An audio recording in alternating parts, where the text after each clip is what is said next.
እኔ ዛሬ ያለኝ 10 ብር ነው እንዲኖረኝ ግን እምፈልገው በአሁን ሰዓት 10,000 ብር ነው። አንገቴን ጨመደደኝ፣ ወገቤን፣ ራሴን አመመኝ፣ ቀሰፈኝ፣ ትከሻዬን ያዘኝ፣ ደረቴን ጨመደደኝ። ብዙ ጊዜ እንዲያውም የለመደብኝ ከስራ መሃል ላይ ተነስቼ ዝም ብዬ ፑሽአፕ ሰርቼ ምናምን ተመልሼ ወደ ስራ እመለሳለሁ። እስቲ የልብህን አይን ይክፈትልህ። ስትረስ ሲባል ብዙ ቦታዎች ላይ ሲነሳ እንሰማለን። ስትረስ ውስጥ ነኝ ይላል አንዳንድ ሰው። እንደዚህም ደግሞ ታይቶ ይህ ሰው በጣም በስትረስ ውስጥ እያለፈ ነው ይባላል። አይተን ራሱ የምናውቃቸው አሉ። ነገር ግን ስትረስ ሲባል ራሱ ወይንም ውጥረት ምን ማለት ነው? ስትረስ የሚባለው ነገር በነገራችን ላይ ሁል ጊዜ መጥፎ አይደለም። መልካም የሆነ ስትረስም አለ፣ የሚጎዳም ስትረስ አለ። አሁን ለምሳሌ መልካም የሆነው ስትረስ ምናልባት አድኖ አገባህ እንደ አንተ ልጅ አላገባው በቃ አሁን ለምሳሌ እንደ በጣም በቃ ፍቅር ይዞ ወደ ሰርግ ልትጋባ ስትደርስ የዛ የሰርግ ስትረስ አለ፣ የአዲስ ህይወት ለውጥ ስትረስ አለ። አሁን እሱ መልካም ስትረስ ነው አለም የደስታ ነው። ግን እርግጥ ውጥረት ያመጣል፣ ሰውነትን ከኖርማሉ የሚለውጥ ነገር ያመጣል። በዛኛው ግን በጣም በምናቀው በመጥፎ ብለን በምናስበው ሰውነታችን ምላሹ ፊዚዮሎጂካሊ ወይንም ደግሞ የሰውነታችን ስርዓትን የሚያዛባው አይነት ስትረስ፣ የሚያጨናንቀው አይነት ስትረስ እንደውም በሕክምና 92% ዓለማችን ውስጥ ያለውን በሽታዎች በሙሉ የሚያመጣው ስትረስ ነው በሚባልበት ማለት በጣም በጣም ብዙ ነው። በቃ ማንም የማይነካው ሰው የለም። ምንም ከፍ ያለ ሰው ዝቅ ያለ ሰው ህፃን አይል ትልቅ አይል ሁላችንንም አፌክት የሚያደርግ ነውና ይሄንን ሁለቱን ስትረስ መለየት መልካም ነው። በመልካሙ ስትረስ ብዙ ጊዜ እናድግበታለን፣ የተሻለን ሰዎች እንሆንበታለን፣ ከመጎዳት ይልቅ እንጠቀምበታለን። ስለዚህ እሱን እንዳለ እንየውና ይሄ ግን የሚጎዳንን ስትረስ ነው ዛሬ አይ ቲንክ ብንመለከት የምንወደው አይደል? መልካም። ስለዚህ እስኪ በደንብ እንግባ ወደ ውስጥና ኮዞቹ ምንድናቸው? መነሻ ምክንያቶቹ? ኮዞቹ እንደኛ ልዩ መሆን በጣም ይለያያሉ። ምክንያቱም አሁን አንተን ስትረስ የሚያደርግህ ነገር እኔን አያደርገኝ ይሆናል።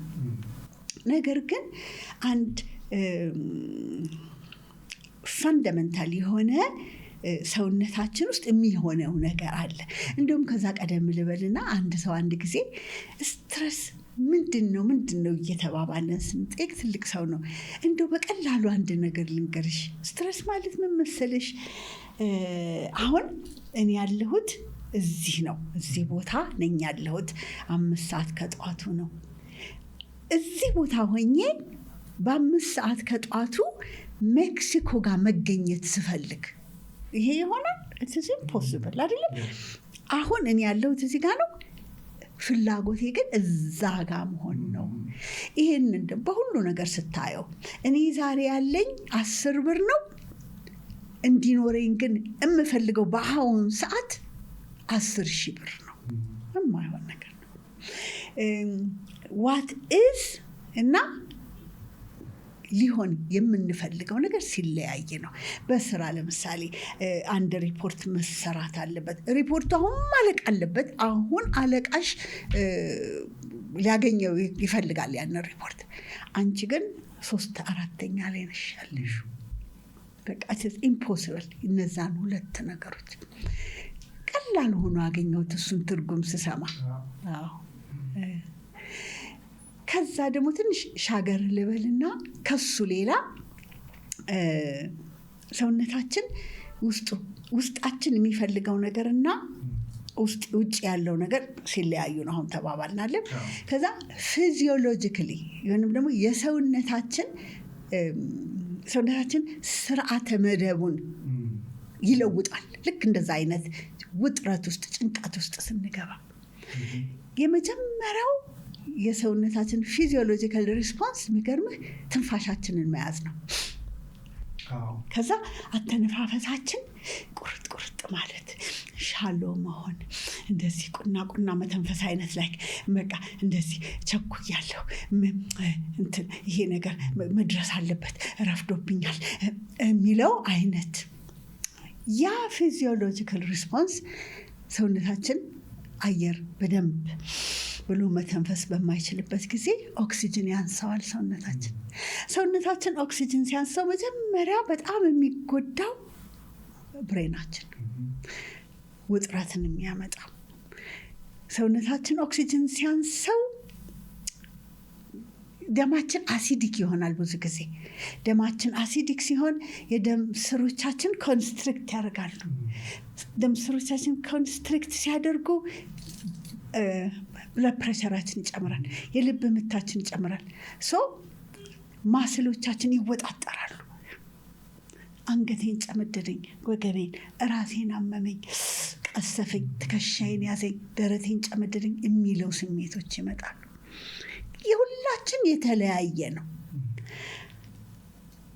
የስትረስ ኤክስፐርት አለው ብዬ አላምንም ለምን መሰለ ይሄንን የምልበት ምክንያቱም ልክ እንደ አሻራችን ልዩነት ሰውነታችን ለስትረስ ምላሹ ይለያያል ዛሬ እንደውም ይሄንን ፖድካስት እኔን ልትጠይቅ ሳይሆን አንተን ልጠይቅህ ነው የመጣው ለምን መሰለ ይሄን ነገር ምናልባት ከኔ እይታ ስናገር እኔን የመሰለች እናት ወይንም ደግሞ ወደ እኔ ጠጋ ልትል ያለች እህት የበለጠ ትሰማኛለች ነገር ግን እስቲ አንተን ስትረስ ምን ያደርጋል ብዬ ለአንተን ልጠይቅ አንተ ከመመለስ በፊት ደግሞ እኔን ምን ያደርገኛል ብዬ እስቲ እኔን ልንገርህ አንድ ጊዜ የሆነ ግሩፕ ውስጥ ሳየው ስትረስ ብለን ስንነጋገር እንዳልኩ ኤክስፐርት የለውም የዚህ ነገር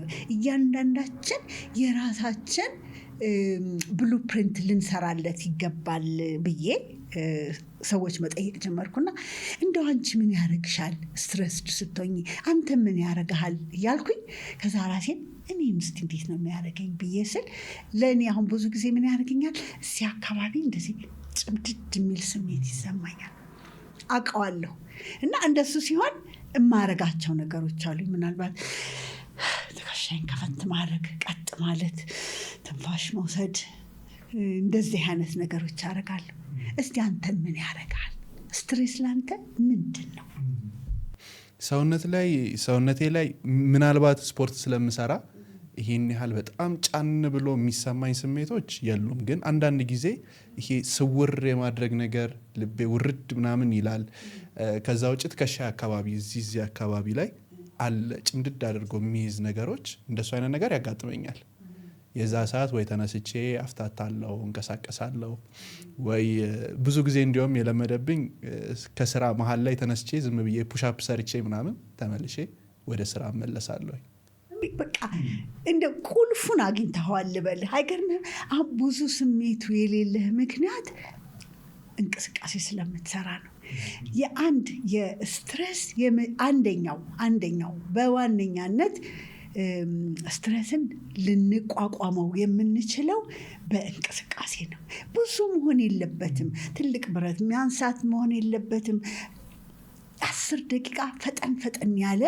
ወክ አሁን ደግሞ ከተማችን እየተመቸች ነው አይደል እንዲህ ደስ ይለኛል መሰለ ወጣ ብሎ 10 ደቂቃ ከቢሮ ቢሆን ከቤት ቢሆን ወጣ ብሎ መራመድ ስንራመድ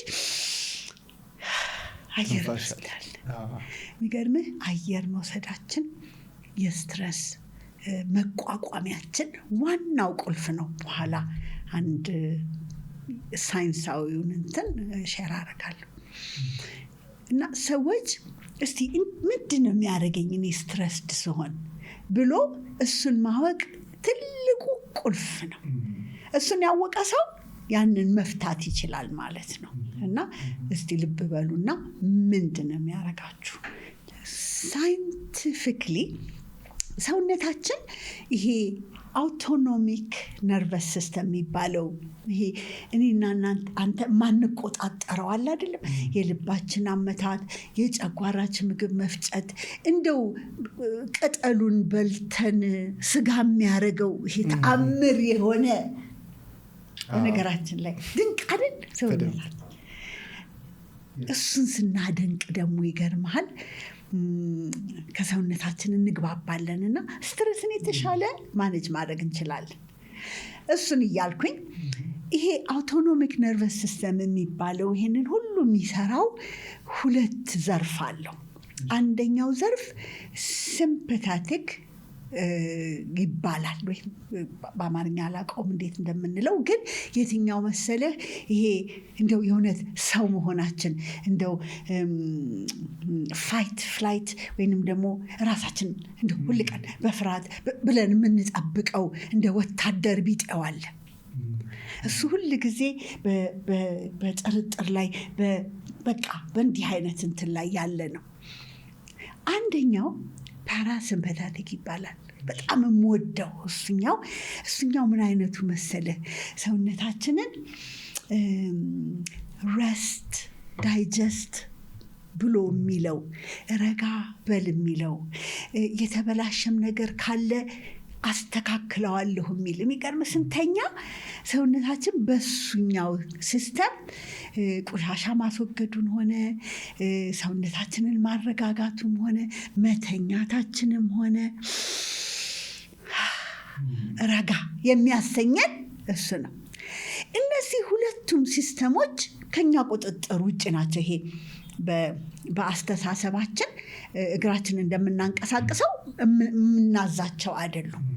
ነገር ግን ሳይንስ ያወቀልንና ያሳወቀን ነገር ይሄንን ረስት እንዳይጀስት የሚለውን ረጋ በል ሁሉ ሰላም ነው የሚለውን ከስትረስ አቋርጠን እዛ ውስጥ መግባት የምንችልበትን ቁልፍ አገኝተናል። የሚገርምህ ምን መሰለህ እሱ ትንፋሻችን። አንድ ሰው በስትረስ ውስጥ ሆኖ በፈለገ አይነት ጭንቀት ውስጥ ሆኖ ከዛ ውስጥ ትንሽ መውጣት የሚችለው ትንፋሹን ልብ ሲል ነው። ትንፋሹን ልብ ሲልና ቀስ ብሎ በአፍንጫው ሳብ አድርጎ ሆዱ አየር ሞልቶት በሚልበት ጊዜ ዳያፍራሙ ወይንም ደግሞ ከሳምባው ስር ያለው በደንብ መንቀሳቀስ ሲችል አንድ ቬገስ ነርቭ የሚባል በጣም ትልቁ ዋና ተቆጣጣሪው ነርቭን ሄዶ ይቀሰቅሰዋል። ያኔ ሰውነታችን እስቲ ረጋ በይ ይላል። አይዞሽ መልካም ነው ሁሉም ይላል። እና ስትረስ የፈለገ ስትረስ ፊት ለፊታችን ቢሆን አንዳንድ ጊዜ በዛ ውስጥ ለማለፍ ከመታገል ይልቅ ራሳችንን ወጣ አድርገን ያንን ስትረስ ተሻግረን ያ ፓራሲምፓታቲክ የሚባለው ሰውነታችን ራሱን ብሎ ረጋ እንዲል ምርጫችንን እንድናቅ ብልሃት እንዲኖረን መላ ማምጣት እንድንችል ኃይል ይሆነናል። ቅድም ስለ ሃርት ብሬን ኮሄረንስ አነሳህና ይሄ ልብና ጭንቅላታችንን ማገናኘት ሃርት ብሬን ኮሄረንስ ብሎ ሳይንስ አለው እንጂ አያቶቻችን የኔ አያቶች ምናልባት ያን ላትደርስበት ትችላለህ። ብዙ ጊዜ እንባል ነበረ፣ ልጄ ከቀልብህ ሁን፣ እስቲ የልብህን አይን ይክፈትልህ ማለት የማይታየው ይታይህ ነው። አንዳንዴ ስትረስ የሚባለው ነገር ውጥርጥር ሲያደርገን መላ መምታት እንኳን አንችልም። የምናውቀው ነገር የሚጠፋብን ጊዜ አለና እሱን መቋቋም የምንችለው እኔ አንድ ነገር በህይወት የማውቀው ትንፋሻችን ጋር ስንሆን ምንም የማይከፈልበት ሀብታም ድሃ የማይልበት አለኝ የለኝም የማይባልበት ይሄ ትንፋስ እስካለን ድረስ ስትረስን ማሸነፊያ በር መክፈቻ ይሄ ነው እጄ ላይ ያለኝ፣ ይሄን ነው ማመጣል።